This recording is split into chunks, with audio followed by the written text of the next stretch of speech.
आज हम रूट का जोड़ और रूट का घटाव सीखेंगे। तो यहाँ पे हमारा है रूट का जोड़, तो है यहाँ पे √5 प्लस √5। तो √5 और √5 तो जोड़ में ना जो रूट होते हैं ना सेम है, तो एक बार हम उसे लिख देते हैं। ठीक है, तो हम ये जैसे यहाँ पे √5 लिख देंगे। और हम जानते हैं कि किसी भी संख्या के आगे अगर कुछ लिखा ना हो तो वहाँ पे क्या होता है, 1 होता है। एक और एक हमारा 2 हो जाएगा, तो ये आंसर है 2√5। अब यही देखिए, ये दोनों भी रूट क्या है, सेम है, तो एक बार हम इसे लिख देते हैं और ये दोनों जोड़ देंगे। 6 और 3 को जोड़ने पे हमें आ जाएगा 9। अब इसी तरह यहाँ पे √5 सेम है, तो हम √5 ही लिख देंगे। ठीक है, और 6 और 7 और 6 को जोड़ेंगे तो हमारा 13 आ जाएगा, तो हमारा आंसर आएगा 13√5। अब देखिए घटाव में भी सेम ही नियम है। अगर रूट सेम है तो हम यहाँ सेम ही लिख देते हैं। अब देखिए यहाँ पे भी 1 होगा, यहाँ भी 1 होगा, एक में से एक गया तो 0, तो 0√2 हो जाएगा यहाँ पे। ठीक है, अब देखिए √3 भी सेम है, तो यहाँ √3 लिख देंगे हम। 4 में से 2 घटाएंगे तो हमारा क्या आएगा, 2। अब यहाँ पे जो किसका अंक कौन बड़ा है, 4 बड़ा है या 2 बड़ा है, तो 4 बड़ा है, तो 4 के आगे क्या है, माइनस है, तो हम माइनस लगा देंगे। इसी तरह यहाँ 5 क्या है, सेम ही है ना, तो हम लिख देंगे 5 और 7 में से 6 घटाएंगे तो हमारा 1 आ जाएगा। 1√5 हमारा आंसर आ जाएगा। ठीक है,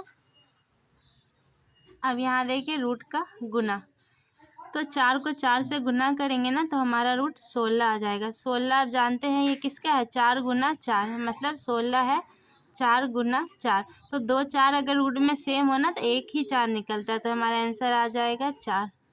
अब यहाँ देखिए रूट और रूट क्या है, सेम है, गुना करेंगे तो √9 आ जाएगा, और 6 और 2 को गुना करेंगे तो 12।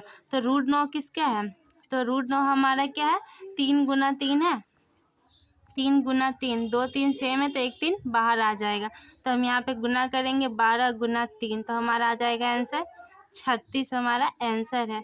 अब देखिए 5 को 2 से गुना करेंगे हमारा 10 आ जाएगा, √4 और √4 हमारा 16 हो जाएगा, तो हम यहाँ लिखेंगे 10 और 16 हमारा आ जाएगा। 4 गुना 4 16 है, एक 4 बाहर निकल जाएगी, तो हम यहाँ लिख देंगे गुना 4, 10 गुना 4 हमारा आ जाएगा 40। अब यहाँ देखिए रूट का हम भागा सीखेंगे। तो भागा करने के लिए देखिए संख्या कितना है, √5 और √5 है ना, इससे भागा के रूप में लिख दीजिए, मतलब PQ के रूप में लिख दीजिए।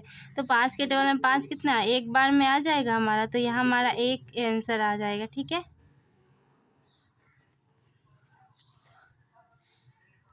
अब यहाँ देखिए यहाँ जो हमारा √5 भागा √5 है ना, तो यहाँ पे हमारा जो आंसर आ जाएगा वो आ जाएगा 1। अब यहाँ देखिए 4√3 भागा 2√3 है, तो हम इसे भी PQ के रूप में लिख देते हैं।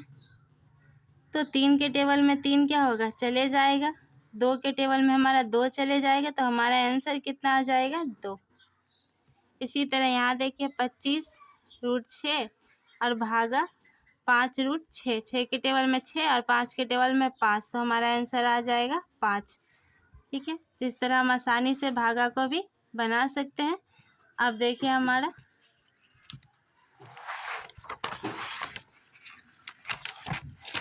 अगर रूट इस तरह दिया हो, जैसे कि यहाँ पे 3√2 प्लस यहाँ हो 4√3, तो इसे हम कैसे बनाएंगे। तो देखिए यहाँ रूट सेम नहीं है, तो हम एक बार रूट लिखेंगे नहीं, ये जैसा है हम वैसा ही उतार देंगे, ये हमारा उसी तरह आंसर आ जाएगा।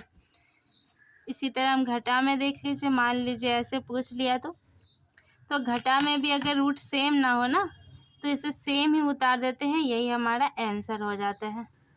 ठीक है, बस सिर्फ गुना हो ना, रूट अलग भी हो ना, तो हम गुना ही करके लिख देते हैं, और अंदर या बाहर वाली संख्या 4 और 5 को भी गुना करके लिख देंगे, तो ये हमारा आंसर